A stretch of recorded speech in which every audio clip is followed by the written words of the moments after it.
Hey guys, मैं हूं आपके साथ सचिन मेवाड़ और हम पढ़ने वाले हैं मेडिएवल हिस्ट्री यानी कि मध्यकालीन भारत के इतिहास के बारे में। आज का जो हमारा लेक्चर होगा वो होगा किसके बारे में, तो वो होगा शाहजहां के बारे में। ठीक है, किसके बारे में लेक्चर होगा? शाहजहां के बारे में होगा। तो शाहजहां के बारे में आज हम सब कुछ जानने का प्रयास करेंगे, शाहजहां को समझने का प्रयास करेंगे कि आखिर शाहजहां का जन्म कब हुआ, कब से लेकर कब तक उसने शासन किया, उसका जन्म कहाँ हुआ, मृत्यु कहाँ हुई, कब उपाधि धारण की, क्या काम किए, कौन से युद्ध अभियान रहे। तो ऐसे बहुत सारे प्रश्नों के जवाब हम इस वीडियो में ढूंढने का प्रयास करेंगे। उम्मीद है ये वीडियो आपको पसंद आएगा, समझ आएगा। तो चलिए लेक्चर स्टार्ट करते हैं और समझते हैं। देखिए यहाँ बोर्ड पे शाहजहां, किसके बारे में बात कर रहे हैं हम? शाहजहां के बारे में बात कर रहे हैं। तो शाहजहां का कार्यकाल कब से कब तक माना जाता है? 1627 से 1658 तक। ठीक है, कब से कब तक? तो 1627 से 1658 तक किसका कार्यकाल माना जाता है? शाहजहां का कार्यकाल माना जाता है। शाहजहां का जन्म कब हुआ था? शाहजहां का जन्म कब हुआ था? तो शाहजहां का जन्म 1592 में लाहौर में हुआ था। ठीक है, चलिए, तो शाहजहां का जन्म कब हुआ? 1592 में। कब हुआ? लाहौर में। ठीक है, 5 जनवरी 1592 में। कहाँ पे? लाहौर में। जन्म स्थान पता चल गया आप लोगों को, कार्यकाल पता चल गया आप लोगों को। अब देखिए आगे, इसकी जो मृत्यु है वो जनवरी 1666 में, क्योंकि मैं मृत्यु पहले बता देता हूं, कई बार लास्ट में लेक्चर के टाइम पर ये सारी चीज़ छूट जाती है, बोल देते हैं मृत्यु हो गई। तो 1666 में कहाँ मृत्यु होती है? आगरा के शाहबुर्ज में इनकी क्या होती है? मृत्यु होती है। ठीक है, तो यहां पे लिखो मृत्यु। ठीक है, आप देखिए इनकी जो मृत्यु है वो कब होती है? जनवरी में होती है। जनवरी में जन्म हुआ और जनवरी में ही चल बसे 1666 में आगरा के शाहबुर्ज में। कहाँ पे मृत्यु होती है? जनवरी 1666 में। कहाँ होती है? आगरा। और आगरा में कहाँ होती है? शाहबुर्ज में होती है। ठीक है, इनका मूल नाम क्या था? इनका मूल नाम, तो इनका जो मूल नाम है वो था शिहाबुद्दीन। इनका मूल नाम क्या था? तो इनका जो मूल नाम है वो था शिहाबुद्दीन। क्या नाम मूल था? शिहाबुद्दीन इनका मूल नाम होता है। और इनके द्वारा जो उपाधि धारण की गई थी, कौन सी उपाधि धारण की गई थी? उपाधि। ठीक है, तो उपाधि धारण की थी इन्होंने खुर्रम की। खुर्रम, खुर्रम का अर्थ होता है खुशी देने वाला। कौन? खुर्रम का अर्थ होता है खुशी देने वाला। ठीक है, तो देखिए शाहजहां 1627 से 1658 तक, जन्म 5 जनवरी 1592 में लाहौर में हुआ, मृत्यु जनवरी 1666 में आगरा शाहबुर्ज में होती है। मूल नाम शिहाबुद्दीन, उपाधि खुर्रम, और खुर्रम का अर्थ होता है, क्या होता है? खुशी देने वाला होता है। ठीक है, समझ में आई बात आप लोगों को? चलिए,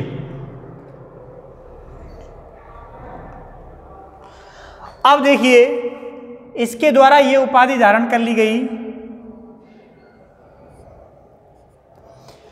लेकिन ये इसकी उपाधि वो उपाधि नहीं है जो इसने राज्य अभिषेक के समय धारण की थी। तो इसका राज्य अभिषेक कब हुआ? देखो मैंने यहां लिखा है 1627। अब देखिए यहां पर राज्य अभिषेक, यहां पे देखिए, क्योंकि मैंने बताया है इसके शासनकाल का, ठीक है, क्या बताया है मैंने? इसके शासनकाल का बताया है।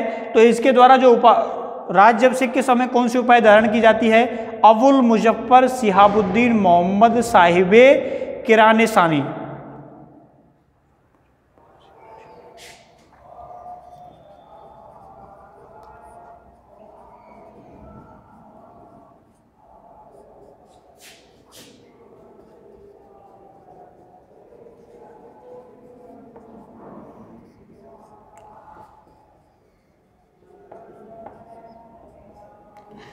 तो क्या लिखा मैंने बोर्ड पर? अबुल मुजफ्फर शिहाबुद्दीन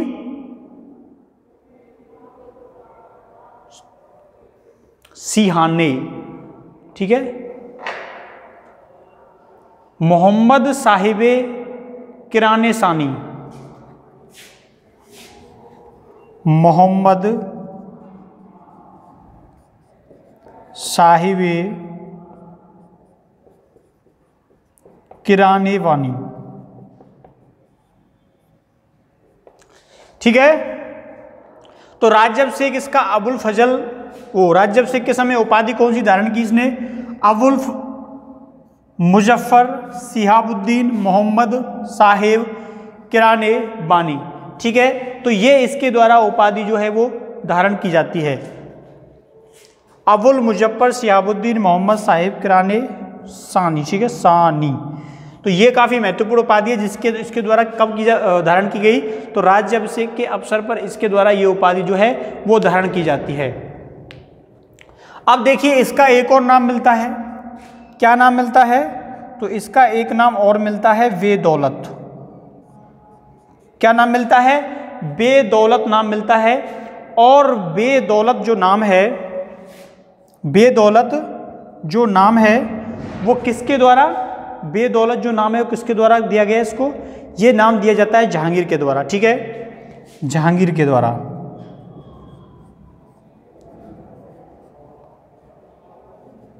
जहांगीर के द्वारा नाम दिया गया। और जहांगीर के द्वारा नाम दिया गया इसका अर्थ क्या होता है? भाग्यवान, ठीक है। क्या नाम होता है इसमें? भाग्यवान, ठीक है। तो बेदौलत यानी कि जहांगीर के द्वारा ये बेदौलत इसको नाम दिया गया, इसका अर्थ बोलते हैं भाग्यवान। तो समझ में आई आप लोगों को? शाहजहां 1627 से 1658 जन्म होता है, 5 जनवरी 1592 में लाहौर में इसकी मृत्यु होती है, जनवरी 1666 में आगरा शाहबुर्ज में। मूल नाम होता है शिहाबुद्दीन, उपाधि होती है खुर्रम, खुशी देने वाला। राज्याभिषेक अबुल मुजफ्फर शिहाबुद्दीन मोहम्मद साहिब किरानसानी। और बेदौलत जो इसको उपाधि दी जाती है वो दी जाती है जहांगीर के द्वारा भाग्यवान। अगर आप लोग इसका स्क्रीनशॉट लेना चाहते हैं तो ले सकते हैं, ठीक है। मिटाते हैं। अब देखिए शाहजहां का जो काल है वो मुगल साम्राज्य का स्वर्ण युग कहलाता है। किसका? मुगल साम्राज्य का स्वर्ण युग कहलाता है।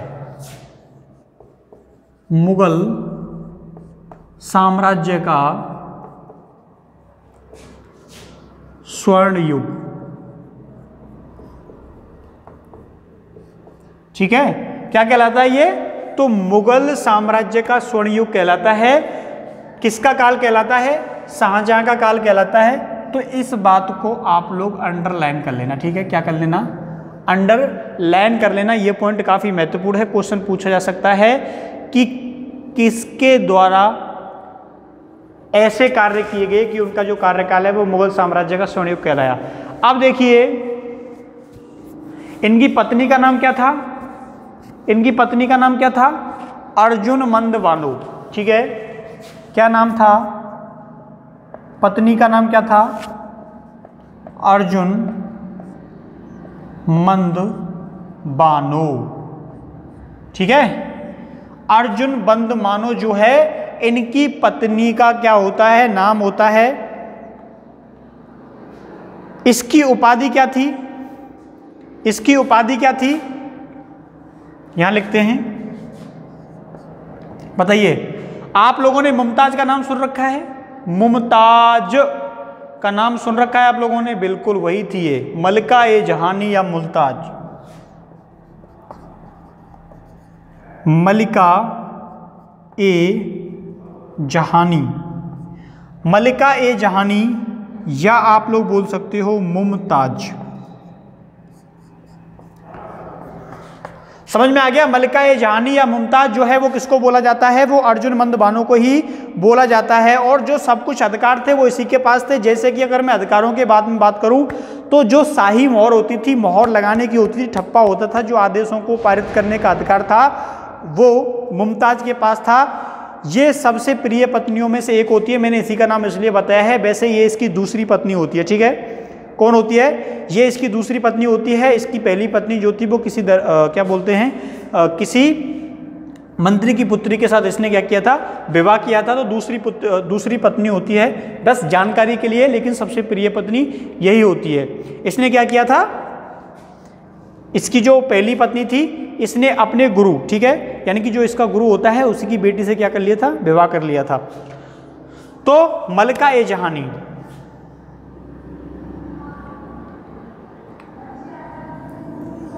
जिसको बोला गया है मुमताज, और मुमताज की याद में क्या किया गया है आप लोगों से बेहतर कौन समझ सकता है, ठीक है? अब देखिए, सबसे पहले 1608 में इसको कहाँ की जिम्मेदारी सौंपी गई? हिसार की जिम्मेदारी सौंपी गई। हिसार कहाँ पड़ता है? हरियाणा में पड़ता है, ठीक है? 1608 में हिसार फिरोजा की क्या है? इसको जागीर दी जाती है। तो 1608 में हिसार फिरोजा, आप लोग हिसार को जानते ही हो, ट्रेन जाती है हिसार के लिए, हिसार फिरोजा की जागीर प्रदान की गई, की जागीर प्रदान की गई। तो सबसे पहले जब ये युवराज था तो उस समय कहाँ की इसको जागीर सौंपी जाती है? तो हिसार फिरोजा की जागीर इसको सौंपी जाती है। इसने क्या किया? आसफ खां को क्या बनाया?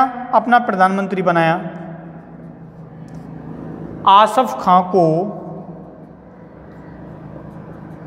अपना पीएम, प्रधानमंत्री बनाया। और इसको एक उपाधि दी थी। किसकी उपाधि दी थी? चाचा की उपाधि दी थी, ठीक है? चाचा की उपाधि दी। किसको दी? आसफ खां को दी। तो ये भी आपको याद रखना है, आसफ खां को इसने प्रधानमंत्री की उपाधि दी, ठीक है?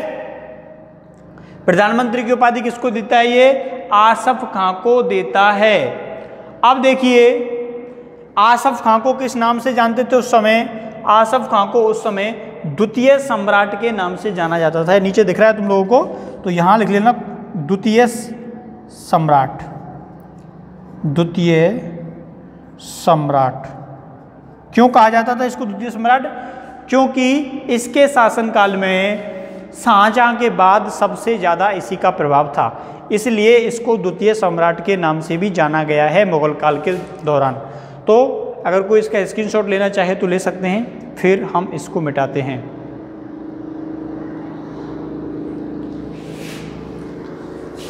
अब देखिए, मैंने आपको महाबत खां का नाम बताया था। महाबत खां वही था जिसने किसको? जहांगीर को कश्मीर जब वो गया था तो उसको क्या किया था? बंदी बना लिया था। और बाद में वो क्या करता है? वहाँ से भाग जाता है किसके पास? शाहजहां के पास। तो उसके लिए इनाम के रूप में उसे क्या मिला? अजमेर की सूबेदारी प्रदान की गई, ठीक है? तो कोष्टक में लिख लेना भले ही, चलो मैं लिख देता हूँ।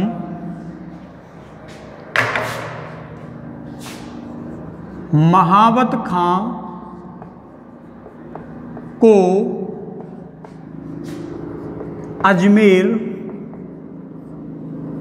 की सूबेदारी प्रदान की गई। कहाँ की सूबेदारी प्रदान की गई? अजमेर की सूबेदारी प्रदान की गई, ठीक है? इसके अलावा इसको किसको? महाबत खां को उपाधि दी गई। क्या दी गई? उपाधि दी गई। क्या उपाधि दी गई? खाना, ठीक है? क्या उपाधि दी गई इसको? खाना की उपाधि। तो ये भी आपको नोट डाउन करना है, पॉइंट आउट करना है, हाईलाइट करना है, ठीक है?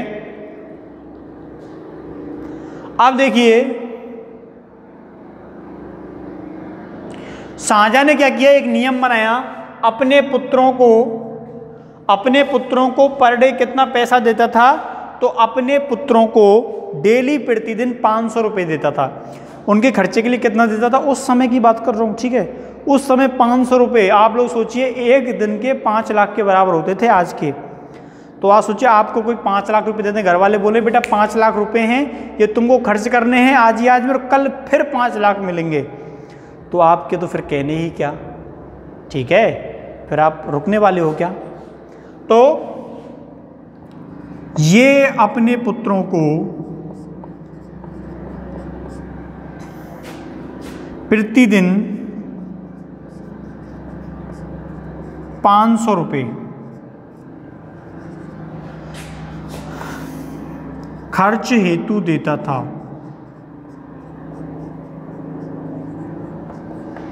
खर्च हेतु देता था। कब तक देता था? जब तक वो मनसबदार के योग्य ना हो जाएं।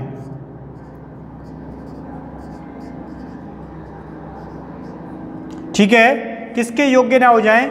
मनसबदार के योग्य ना हो जाएं, तब तक उन्हें 500 रुपये ये देता था। तो ये भी चीज़ काफ़ी इंटरेस्टिंग है। उस ज़माने में 500 रुपये शाहजहाँ के द्वारा दिए जाते थे। ठीक है,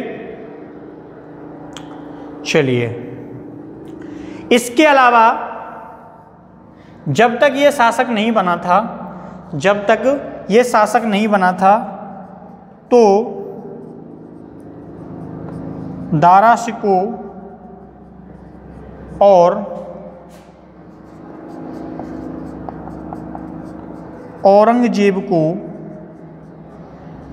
इसने, ठीक है, तो दारा शिकोह और औरंगजेब को इसने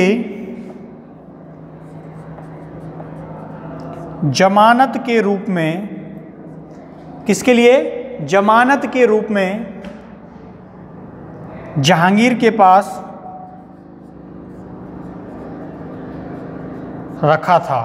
यानी कि जहांगीर ने कहा था भैया कोई विद्रोह ना कर दे, इसलिए इसके जो 2 बेटे होते हैं दारा शिकोह और औरंगजेब, इन दोनों को अपने पास रखा हुआ था, ताकि शाहजहाँ जो है, यानी कि जो खुर्रम है, वो क्या ना करते, दोबारा से विद्रोह ना कर दे। इसकी विद्रोह की संभावनाओं को देखते हुए इसके दोनों पुत्रों को वो अपने पास रखता है कि अगर इसने कोई भी विद्रोह किया तो इसके दोनों जो बेटे हैं उनके सर को उनके धड़ से अलग कर दिया जाएगा। ठीक है, तो इसके 2 बेटे होते हैं, उनको ये अपने पास रखता है। ठीक, तो इसका चित्र तुम लोग लेना चाहो अपने मोबाइल से तो ले सकते हो। उसके बाद हम इसको हमेशा हमेशा के लिए इस बोर्ड से मिटा देंगे।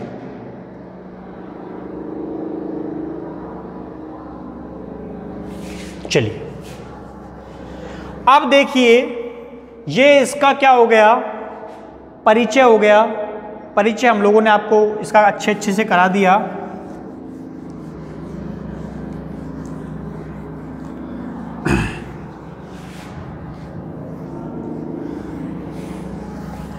देखिए, अब आगे मैं आप लोगों को एक आदमी के बारे में बताने वाला हूं, और उस आदमी का नाम क्या है? उसका नाम है मीर जुमला। क्या नाम है? मीर जुमला। मीर जुमला के बारे में मैं आपको क्यों बता रहा हूं?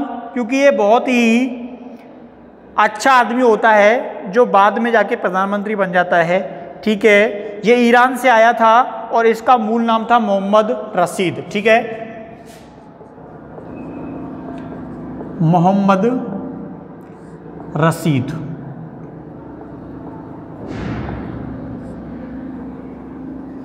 तो मीर जुमला है, इसका नाम क्या था? मोहम्मद रशीद था। और ये कहां से आया था? ये ईरान से आया था। फिर बाद में कहां चला जाता है? ये बाद में बीजापुर और गोलकुंडा। ठीक है, कहां चला जाता है? तो बीजापुर और गोलकुंडा चला जाता है।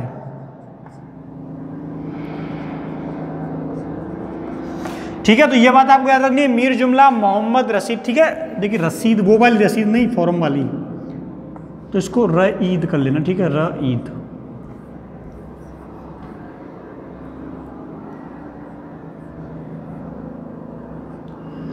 तो ये कहाँ से आया था? ईरान से आया था। कहाँ पे चला जाता है ईरान से आने के बाद? बीजापुर और गोलकुंडा चला जाता है, और वहां जाकर ये क्या बन जाता है?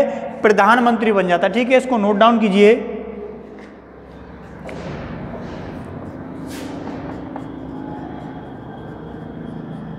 गोलकुंडा में प्रधानमंत्री बन जाता है। मैंने इसको क्यों लिखाया? क्योंकि जब मैं विजयनगर और बहमनी साम्राज्य आप लोगों को करा रहा था तब भी इसको बताया था। ठीक है,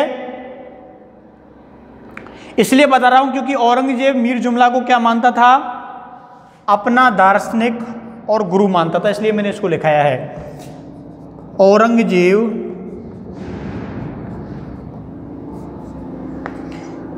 मीर जुमला को अपना दार्शनिक और गुरु। ठीक है, तो मैंने इसलिए बताया मीर जुमला मोहम्मद रईद इसका नाम होता है, ईरान से आया था, ये हीरों का व्यापारी था। ठीक है, ये कोष्टक में लिख लेना, भले ही हीरों का व्यापारी था ये। और ये बीजापुर और गोलकुंडा की, जो गोलकुंडा है उसकी यात्रा करता है, उसके कुछ समय के बाद ये गोलकुंडा का क्या बन जाता है? पढ़ा लिखा तो था ही, प्रधानमंत्री बन जाता है, चतुर था, रणनीति कूटनीति में दक्ष था, और औरंगजेब मीर जुमला को अपना क्या मानता था? दार्शनिक और गुरु मानता। देखिए ये लोग वहाँ से आते थे क्योंकि वहाँ इनकी वैल्यू नहीं थी। ठीक है, उसके बाद कुछ समय के बाद, जैसे आप हैं, आपने कुछ अच्छा इतिहास पढ़ लिया, अच्छी सी इतिहास के बारे में जानकारी ले ली, तो फिर आप किसी गांव में चले जाओ, तो वहाँ उनको जैसा चाहे वैसा पढ़ा दीजिए आप। भले ही किसी को किसी का बाप बना दो, किसी को किसी की माँ बना दो, कोई फ़र्क नहीं पड़ेगा, वो ऑब्जेक्शन नहीं करेंगे। ठीक है, आप उनको 2-4 अच्छी कहानियाँ सुनाओगे, वो आपकी बातों से सहमत हो जाएंगे। तो उसकी जो बौद्धिक क्षमता है वो यहाँ के लोगों से ज़्यादा थी, इसलिए यहाँ कर ये क्या बन जाता है? प्राइम मिनिस्टर बन जाता है, प्रधानमंत्री बन जाता है। तो मीर जुमला के बारे में आपको बात समझ में आई कि नहीं आई? ठीक है, चलिए आप लोग इसका चित्र लीजिए, फिर हम इसको मिटाते हैं।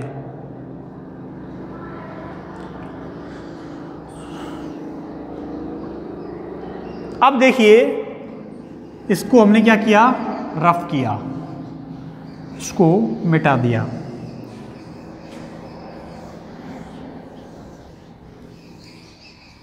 अब देखिए होता क्या है, शाहजहां के काल में, ठीक है, अब देखो पहले विद्रोह नहीं, पहले क्या करते हैं हम? शासन कालों को पढ़ते हैं। ठीक है, विद्रोह कराएंगे तो पहले कहोगे साहब शासन काल तो हुए नहीं, और आपने सीधे से विद्रोह जो है वो हमारे ऊपर थोप दिए। लड़ाई झगड़ा कराते हैं पहले, ठीक है, लड़ाई झगड़े के बाद कुछ आगे पीछे देखेंगे। देखिए अब इसलिए क्या किया जाता है? सबसे पहले तो यहाँ पे क्या करते हैं? अभियान शुरू करते हैं, युद्ध अभियान।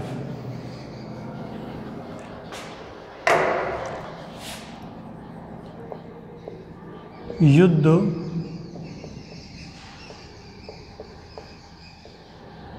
अभियान, ठीक है, क्या है?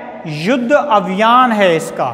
तो युद्ध अभियान किसके विरुद्ध करता है? 1631 में किसके विरुद्ध करता है? अहमदनगर। कब? 1631 में। शासक कब बना? 1627 में। ठीक है, जन्म कब हुआ इसका? कब हुआ जन्म बताओ? 1592 में। मृत्यु कब हुई इसकी? 1666 में। चलिए, तो अहमदनगर पर पहला आक्रमण क्या किया? पहला आक्रमण किसके विरुद्ध करता है? पहला आक्रमण करता है अहमदनगर के विरुद्ध। कब करता है? 1631 में अहमदनगर के विरुद्ध क्या किया? आक्रमण किया। लेकिन इसने एक दूत भेजा, दूत का नाम क्या था? शेख। शेख, अब शेख से मैं कुछ भी बना सकता हूँ। शेख से शेख निजामुद्दीन बना सकता हूँ। शेख से, तो शेख निजाम को, ठीक है, शेख निजाम को अपना दूत बनाकर भेजा अपना दूत बनाकर भेजा और उससे कहलवाया कि तुम क्या करो, हमारी अधीनता स्वीकार कर लीजिए, अन्यथा जो परिणाम है वो क्या होगा, बड़ा भयंकर होगा। ठीक है, तो देखिए भैया होता कैसा है कि दूत बनाकर भेज दिया जाता है शेख निजाम को, और एक दूत जो है उसी समय भेजा जाता है कहाँ पे, गोलकुंडा, और गोलकुंडा भेजा जाता है शाह अली बेग।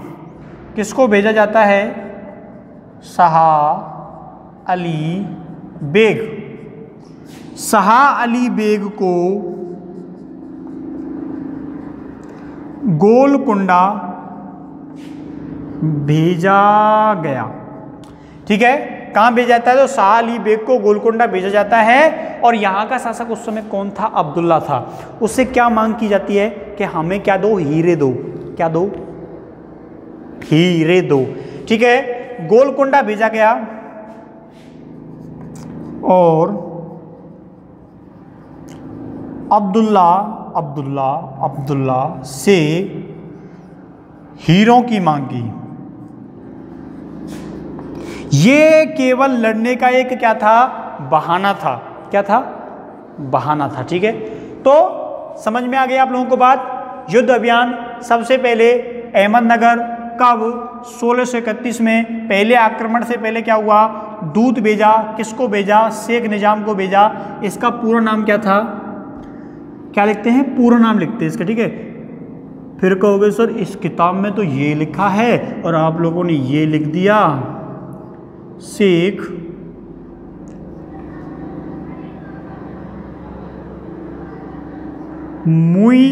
मुइनुद्दीन।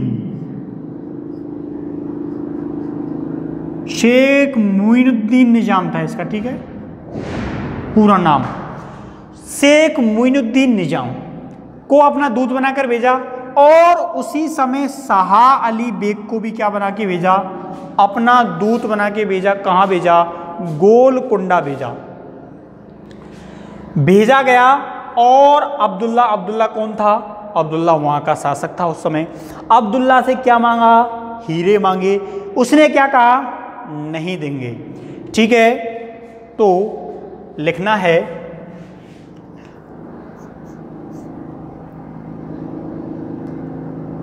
इसे नहीं, इसके दूतों को असफलता मिली। ठीक है, इसके दूतों से मना कर दिया गया कि तुम्हें किसी प्रकार की कोई भी आर्थिक सहायता नहीं मिलेगी। उसके अलावा अगर तुम्हें संधि करने का प्रयास करना है तो तुम्हें कोई आर्थिक बोझ हमारे ऊपर नहीं डालना है, और ना ही कोई आर्थिक बोझ डालना है। उसके अलावा हमारे ऊपर किसी भी प्रकार की संधि थोपने का प्रयास भी मत करना, क्योंकि तुम्हारे पास तलवारें हैं तो तलवारें हमारे पास भी हैं, तुम्हारे पास लड़ने वाले हैं तो हमारे पास भी लड़ने वाले हैं, याद रखना। ठीक है, तो देखिए गोलकुंडा के शासक पर संधि जो है वो थोप दी जाती है, और संधि थोपने के बाद क्या होता है, हीरों की मांग की जाती है, लेकिन वो हीरे नहीं देता, मना कर देता है। अब देखिए जब वो हीरे देने से मना कर देता है तो स्वाभाविक है क्या होगा, आक्रमण होगा। और आक्रमण होगा तो देखो इसको जल्दी से चित्र लेना है तो किसी को ले लीजिए, वरना फिर मैं इसको मिटाता हूं।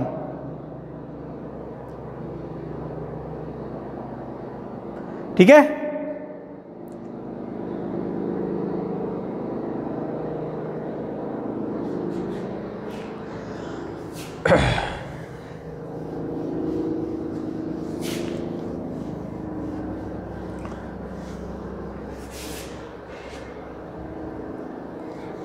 अब देखिए जब अब्दुल्ला के द्वारा मना कर दिया जाता है कि हम आपको किसी भी प्रकार की सैनिक सहायता, वो किसी प्रकार की आर्थिक चीज़ें उपलब्ध नहीं कराएंगे, चाहे वो हीरा हो, चाहे वो घोड़े हों, चाहे किसी प्रकार की सोने चांदी की मांग हो, तो क्या है, जो दूत मंडल इसके द्वारा भेजा गया था वो क्या होता है, असफल होता है। आज के लिए मैं इतना ही पढ़ाऊँगा। क्यों? क्योंकि ये जो कहानी है ना वो थोड़ी बड़ी है और मुझे ये पढ़ाते पढ़ाते काफ़ी ज़्यादा टाइम हो जाएगा। तो इसलिए युद्ध अभियानों को कल हम पूरा कराएंगे। ठीक है, क्या कराएंगे? कल पूरा कराएंगे। कल मिलते हैं इसी समय। तब तक के लिए थैंक यू, धन्यवाद, टाटा, बाय बाय।